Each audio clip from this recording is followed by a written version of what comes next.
제33장.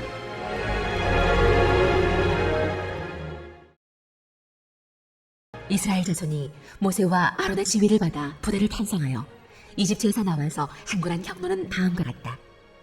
모세는 주님의 명에 따라 머물렀다가 떠난 출발지를 기록하였다. 머물렀다가 떠난 출발지는 다음과 같다. 이스라엘 자손이 람셋을 떠난 것은 첫째 달 15일, 곧 6월절 다음 날이었다. 그들은 모든 이집트 사람이 훤히 보는 앞에서 팔을 휘저으며 당당하게 행군하여 나왔다.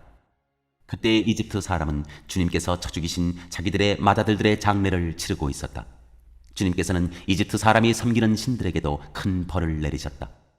이스라엘 자손은 람셋을 떠나 숫곳에 이르러 진을 쳤다. 숫곳을 떠나서는 광야가 시작되는 에담에 이르러 진을 쳤다. 에담을 떠나서는 비아히롯으로 돌아갔다.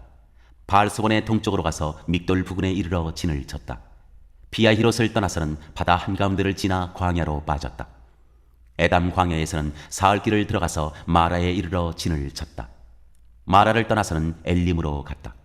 거기에는 샘이 12곳이나 있고 종려나무가 70그루나 있어서 거기에 진을 쳤다. 엘림을 떠나서는 홍해 부근에 이르러 진을 쳤다.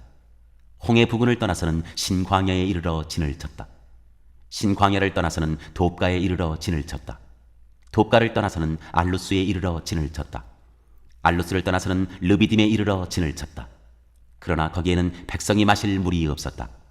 르비딤을 떠나서는 시내 광야에 이르러 진을 쳤다.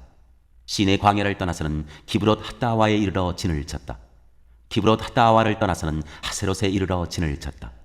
하세롯을 떠나서는 림마에 이르러 진을 쳤다. 림마를 떠나서는 림몬 베레스에 이르러 진을 쳤다. 림몬 베레스를 떠나서는 림나에 이르러 진을 쳤다. 림나를 떠나서는 리사에 이르러 진을 쳤다. 리사를 떠나서는 그엘라다에 이르러 진을 쳤다. 그엘라다를 떠나서는 세벨산에 이르러 진을 쳤다. 세벨산을 떠나서는 하라다에 이르러 진을 쳤다. 하라다를 떠나서는 마켈롯에 이르러 진을 쳤다. 마켈롯을 떠나서는 다앗에 이르러 진을 쳤다. 다앗을 떠나서는 데라에 이르러 진을 쳤다. 데라를 떠나서는 밑가에 이르러 진을 쳤다. 밑가를 떠나서는 하스모나에 이르러 진을 쳤다. 하스모나를 떠나서는 모세롯에 이르러 진을 쳤다. 모세롯을 떠나서는 분에야간에 이르러 진을 쳤다. 분에야간을 떠나서는 호라깃갓에 이르러 진을 쳤다. 호라깃갓을 떠나서는 옅바다에 이르러 진을 쳤다. 옅바다를 떠나서는 아브로나에 이르러 진을 쳤다. 아브로나를 떠나서는 에시온 게벨에 이르러 진을 쳤다. 에시온 게벨을 떠나서는 신광야의 가데스에 이르러 진을 쳤다. 가데스를 떠나서는 에돔 땅 국경 호르산에 이르러 진을 쳤다. 제사장 아론이 주님의 명을 따라 호르산으로 올라가 죽으니 그때는 이스라엘 자손이 이집트 땅에서 나온 지 40년 되던 해 다섯째 달 그 달 초하루였다.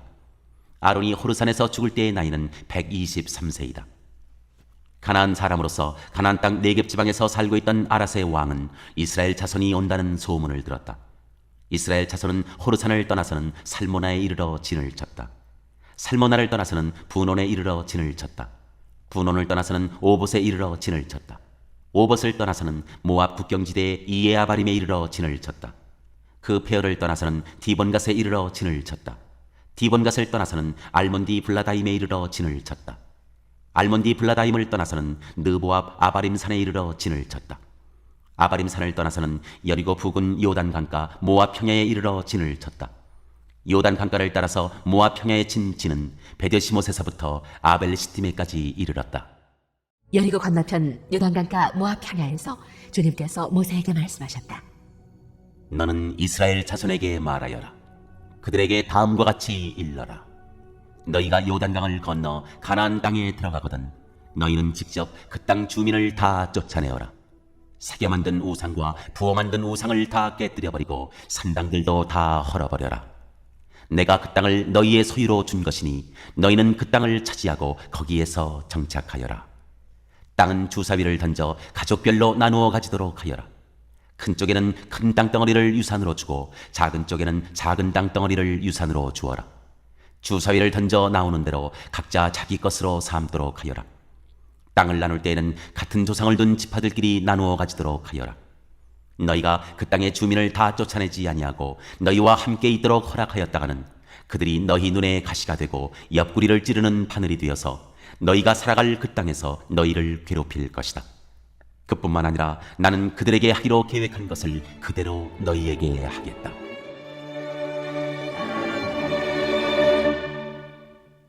제34장.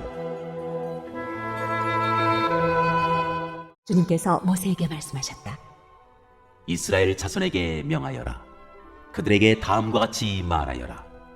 너희는 이제 곧 가나안 땅에 들어가게 된다.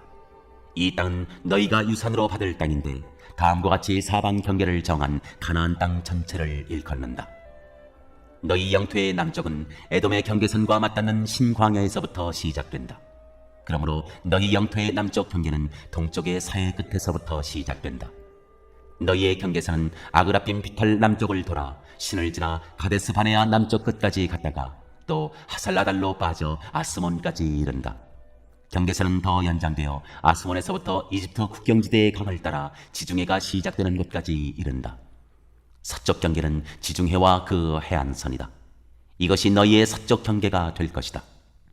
너희의 북쪽 경계는 다음과 같다. 지중해에서부터 호르산까지 너희는 경계선을 그어라. 또 호르산에서부터는 하맛 어기로 경계선을 그어 스닷 끝까지 이르면 경계선은 거기에서 다시 시브론을 거쳐서 하살레난 끝까지 이른다. 이것이 너희 영토의 북쪽 경계이다. 너희의 영토의 동쪽 경계를 하살레난에서부터 스밤까지 그어라. 경계선은 여기에서 더 연장되어 스밤에서부터 아인 동쪽 리블라까지 내려갔다가 동쪽의 킨네렛 바다 해변까지 더 내려간다. 거기에서 다시 경계는 요단으로 내려가 사해 끝에서 멈춘다. 이것이 너희 땅의 사방 경계이다. 모세는 이스라엘 자손에게 명령하였다. 이 땅은 당신들이 제비를 뽑아 받을 유산입니다. 주님께서는 9지파와 반쪽 지파에게 주도록 명하셨습니다. 르우벤 자손의 지파가 조상 집안을 따라 그리고 갓 자손 지파가 조상 집안을 따라 그들의 유산을 받도록 하고 므낫세의 반쪽 지파도 유산을 받도록 하십시오. 나머지 2지파와 반쪽 지파는 그들의 유산을 해 뜨는 쪽 요단강 동쪽에 있는 여리고에서 이미 차지하였습니다. 주님께서 모세에게 말씀하셨다. 너희에게 유산으로 땅을 나누어 줄 사람들의 이름은 제사장 엘라살과 눈의 아들 여호수아이다. 너희는 또 땅을 유산으로 나누어 줄 사람을 지파마다 한 사람씩 대표로 뽑아라. 다음은 그 사람들의 명단이다. 유다 지파에서는 여분네 아들 갈렙이요, 시몬 지파에서는 암미우스 아들 스무엘이요, 베냐민 지파에서는 기슬론의 아들 엘리다시요, 단 자손 지파에서는 유글리 아들 부키 족장이요, 요셉 자손 가운데 므낫세 자손의 지파에서는 에봇의 아들 한니엘 족장이요, 에브라임 자손의 지파에서는 십단의 아들 그무엘 족장이요, 스불론 자손의 지파에서는 바르나게 아들 엘리사반 족장이요, 이사갈 자손 지파에서는 아산의 아들 발디엘 족장이요, 아셀 자손의 지파에서는 슬로미 아들 아히훗 족장이요, 납달리 자손의 지파에서는 암미우스의 아들 부다엘 족장이다. 이들은 가나안 땅에서 이스라엘 자손에게 유산을 나누어 주도록 주님께 명령을 받은 이들이다.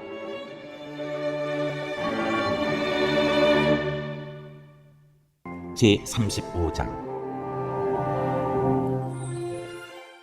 여리고 건너편 요단강가 모압 평야에서 주님께서 모세에게 말씀하셨다. 너는 이스라엘 자손에게 그들이 유산으로 받는 땅에서 레위 사람이 살 성읍들을 떼어주라고 명령하여라. 레위 사람에게는 성읍과 함께 그 주변의 목초지도 함께 주어라. 그래야만 그들이 그들의 재산인 가축대와 모든 짐승들을 그 목초지에서 기르면서 그 여러 성읍에서 살게 될 것이다. 너희가 레위 사람에게 줄 성읍 둘레의 목초지의 범위는 각 성에 다 같이 성벽 둘레로부터 2천자까지의 지역이어야 한다. 성을 중심으로 하여 성밖 동쪽으로 2천자, 남쪽으로 2천자, 서쪽으로 2천자, 북쪽으로 2천자씩을 재어라. 이것이 각 레위 사람의 성읍에 딸린 목초지이다. 너희가 레위 사람에게 줄 성읍들 가운데서 6은 도피성으로 만들어서 사람을 죽인 자가 그리로 도피할 수 있게 하고 이 밖에 별도로 레위 사람에게 42성읍을 주어라. 너희는 레위 사람에게 모두 48성읍과 거기에 딸린 목초지를 주어야 한다. 이스라엘 자손이 가지고 있는 땅을 떼어서 그것을 레위 사람에게 줄 때에는 각 지파들이 받은 몫의 비율대로 떼어내도록 하여라. 많이 가진 지파에서는 많은 성읍을 떼어내고 적게 가진 지파에서는 적게 떼어내어라. 주님께서 모세에게 말씀하셨다. 너는 이스라엘 자손에게 말하여라. 그들에게 다음과 같이 일러라.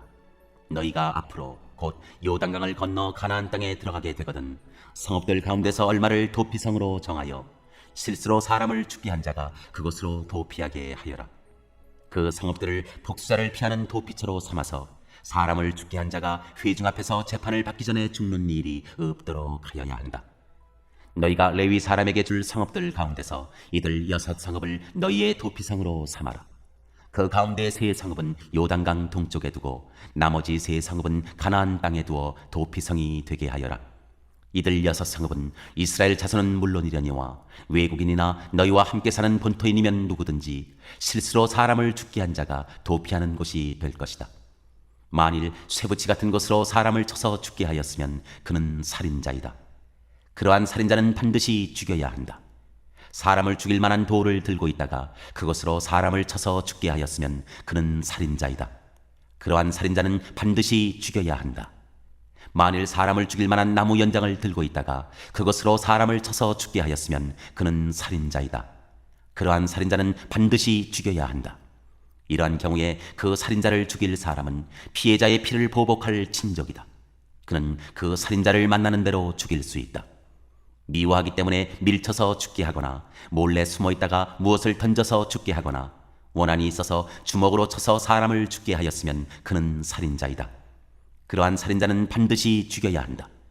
피를 보복할 친족은 어디서 그를 만나든지 그를 죽일 수 있다. 그러나 아무런 원한도 없이 사람을 밀치거나 몰래 숨어 있다가 무엇을 던지거나 한 것이 아니고 잘못 보고 굴린 돌이 사람에게 맞아 그를 죽게 하였으면 그 가해자가 피해자의 원수가 아니고 더욱이 그를 해칠 의사가 전혀 없었던 것이므로 회중은 이러한 규례에 따라서 그 가해자와 피를 보복할 친족 사이를 판단해야 한다. 회중은 그 살인 혐의를 받은 사람이 피를 보복할 피해자의 친족에게서 보복을 당하지 않도록 그 살인 혐의자를 그가 도피한 도피성으로 돌려보내야 한다. 그리고 그는 거룩한 기름을 부어 성직에 임명된 대제사장이 죽을 때까지 거기에 머물러야 한다. 도피성으로 피한 그 살인자가 도피성의 경계 밖으로 나갔을 때 마침 피를 보복할 친척이 그를 알아보고 도피성의 경계 밖에서 죽였으면 그 친척에게는 아무런 살인죄도 적용되지 않는다. 살인자는 반드시 대제사장이 죽을 때까지 도피성에 머물러 있어야 하고 대제사장이 죽은 다음에야 비로소 자기 소유지가 있는 땅으로 돌아갈 수 있다. 위에서 말한 율례는 너희가 어디에 가서 살든지 자자손손 모든 세대에 적용되는 율례이다. 누구든지 사람을 죽인 사람은 살인자이므로 반드시 죽여야 한다. 그러나 거기에는 증인들이 있어야 한다. 오직 한 증인의 증언만으로는 어느 누구도 죽이지 못한다. 살인죄를 지었을 때에는 살인범에게서 속전을 받고 목숨을 살려주어서는 안 된다. 그는 반드시 죽여야 한다. 대제사장이 죽기 전에는 도피성으로 피한 사람에게 속전을 받고 그를 제 땅으로 돌려보내어 살게 해서는 안 된다. 너희가 사는 땅을 더럽히지 말아라. 피가 땅에 떨어지면 땅이 더러워진다. 피가 떨어진 땅은 피를 흘리게 한 그 살해자의 피가 아니고서는 깨끗하게 되지 않는다. 너희가 사는 땅, 곧 내가 머물러 있는 이 땅을 더럽히지 말아라. 나 주가 이스라엘 자손과 더불어 함께 머물고 있다.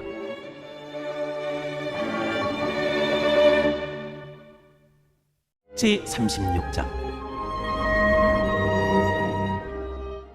요셉 자손 가문 가운데 므낫세의 손자이자 마길의 아들인 길르앗 자손 가문이 있는데 바로 길르앗 자손에 속한 각 가문의 우두머리들이 나서서 모세와 이스라엘 자손의 지도자들인 각 가문의 우두머리 앞에 나와서 이렇게 말하였다. 이 땅을 제비 뽑아 이스라엘 자손에게 분배하여 유산을 삼게 하라고 주님께서 어른께 명하셨을 때 주님께서는 어른께 우리의 친족 슬로브앗의 토지 유산을 그의 딸들에게 주라고 명하셨습니다. 그러나 그 딸들이 이스라엘 자손의 다른 지파 남자들과 결혼할 때에는 그 딸들이 받은 유산은 우리 조상 대대로 물려온 유산에서 떨어져 나가 그 딸들이 시집간 그 지파의 유산이 될 것입니다. 그렇게 된다면 우리 지파의 몫으로 분배된 유산의 일부를 우리는 잃고 맙니다. 이스라엘 자손이 누리는 희년이 되어도 그 딸들이 물려받은 유산은 그 딸들의 시집 지파의 유산에 합쳐질 것이므로 결국 우리는 조상 대대로 물려받은 지파 유산에서 그만큼의 유산을 잃는 것입니다. 주님의 명을 받들어 모세가 이스라엘 자손에게 명령하였다. 요셉 자손 지파의 말이 옳소. 주님께서는 슬로브와 딸들의 경우를 두고 이렇게 명하셨소. 그 딸들은 자기들의 마음에 드는 남자가 있으면 누구하고든지 결혼할 수는 있어. 그러나 그들이 속한 조상지파의 가족에게만 시집갈 수 있어. 이스라엘 자손의 지파 유산이 이 지파에서 저 지파로 옮겨지는 일이 없어야 이스라엘 자손이 제각기 자기 조상으로부터 물려받은 지파의 유산을 그대로 간직할 수 있을 것이요. 이스라엘 자손의 지파 가운데서 유산을 받은 딸들은 누구나 자기 조상 지파의 가족에게로 시집가야 하오. 그래야만 이스라엘 자손이 지파마다 조상으로부터 물려받은 유산을 간직할 수 있을 것이요. 지파의 유산이 한 지파에서 다른 지파로 옮겨지는 일이 없어야 이스라엘 자손 각 지파가 제각기 물려받은 유산을 그대로 간직할 수 있을 것이요. 그리하여 슬로바앗의 딸들은 주님께서 모세에게 명하신 대로 하였다. 슬로바앗의 딸들 곧 말라와 디레사와 호글라와 밀가와 노아는 모두 자기 사촌 오라버니들과 결혼하였다. 그 딸들이 모두 요셉의 아들인 므낫세 자손 가문과 결혼하였기 때문에 그들이 받은 유산은 자기 조상의 가문과 지파에 그대로 남아 있었다. 이것은 주님께서 여리고 건너편 요단 강가 모압 평지에서 모세를 시켜 이스라엘 자손에게 말씀하신 명령과 규례이다.